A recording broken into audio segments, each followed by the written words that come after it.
So, first day on Tuesday, do you have any takeaway observations? Anything that surprised you? I thought our guys, I don't think there's any surprise. I thought their focus was really good. I thought they were dialed in. They were excited to get back out on the field. They had a really good winter with Frank and his staff, training and getting ready for this. And just excited to get back on the field, to get a chance to teach again. And those guys were very responsive to everything. So I like the energy, I like the juice, and now we're going to see if we can continue it. So that's what the challenge is now. Once you start to get into it, do we continue to keep that same standard that we had on the first one? So.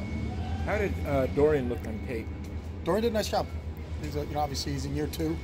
Didn't have the benefit of a spring last year, so I had to come in as a freshman. And then when Wilton went down in game 1, kind of thrown into action, and we thought he really responded well to that. But now you can tell he's got a really good understanding of what we're trying to do. It was a short install for the first practice, but I thought he did a really good job with it. Chase Goodman didn't throw on Tuesday.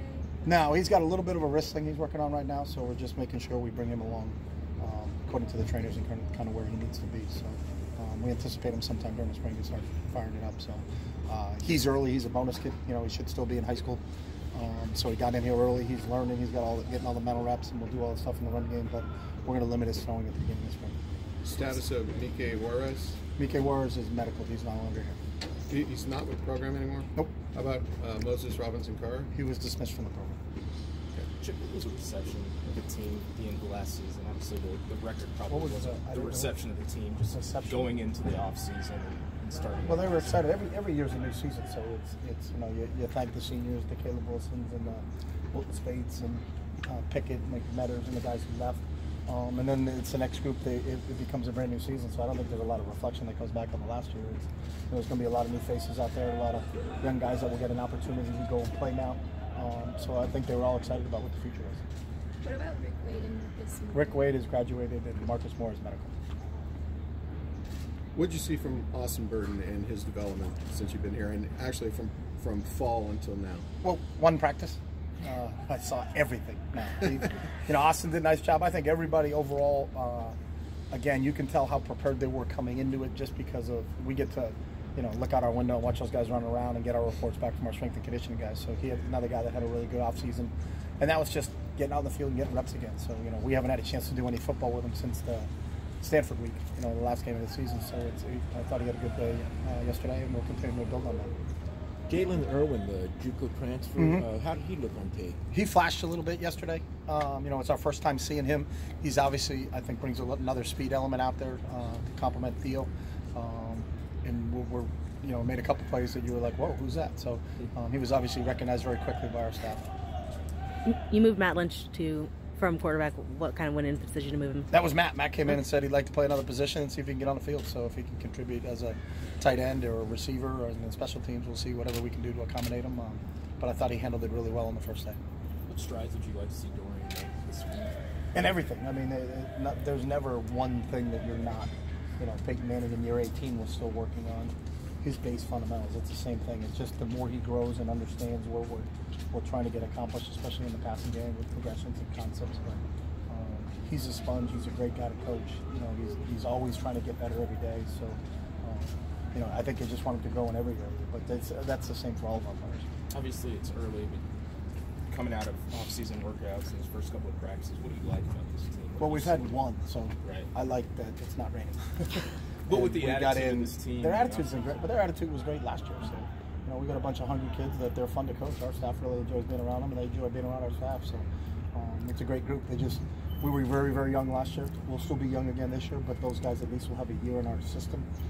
So we're excited to kind of see where it goes. But after one training session, and it's just been one, so that's the only time we've had access to them. They've been working extremely hard with the strength staff, but we haven't been with them until yesterday, or 2 days ago. So we're just excited to get back on the field. Because you do have the year under your belt, does it allow you to, I guess, progress more this spring than you did last year? No, because you always start right at the beginning. So you can't. We got new kids and new faces. I think we had 7 enrollees or 6 enrollees, so it's all new to them. So every day, whenever you are, whether it's preseason camp or spring, you're going to start right back at square one. So we'll see as we add things in, what they handle and how they progress. So right now, it's just now we're on day 2 installs. So it really doesn't differ much from what you were doing at this time last year, then? No, but I think they have a better understanding of that. That's where the difference is it's brand new to them, but we start on day 1 at center quarterback exchange, and this is our cadence, and all the base fundamentals of everything, because you can never assume everything. Coach Wooden taught them how to tie their shoes on the first day every year, so it's kind of the same philosophy.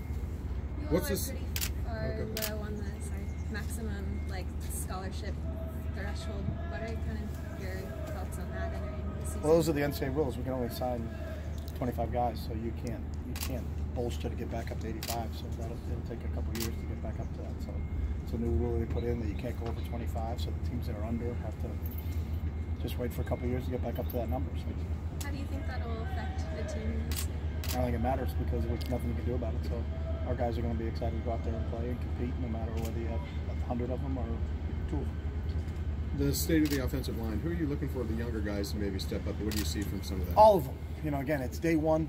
I think our guys did a really good job on the first day, but I think all of those guys, some of them got playing action. Alec Anderson, Gaines got to play in games last year. Christophe obviously played the whole year, but Alec and Gainesy got some valuable reps towards the end of the season, but we're able to keep their red shirt, so we'll get a chance to see what those guys are doing, but we need all those guys to step up. We've lost 2 linemen. You lost Murph and you lost Andre, so there's 2 spots there that I think we're going to have to try to figure out who those other guys are stepping up. But who it is really doesn't. It's not. We don't have one guy targeted. It's all going to play itself out during the course of the time. And really, it doesn't matter now during the spring because there's not a depth chart set during the spring. It'll be set during the fall. So we're just concentrating on trying to get quality reps and quality work and seeing how everybody as an individual gets a chance to grow. So.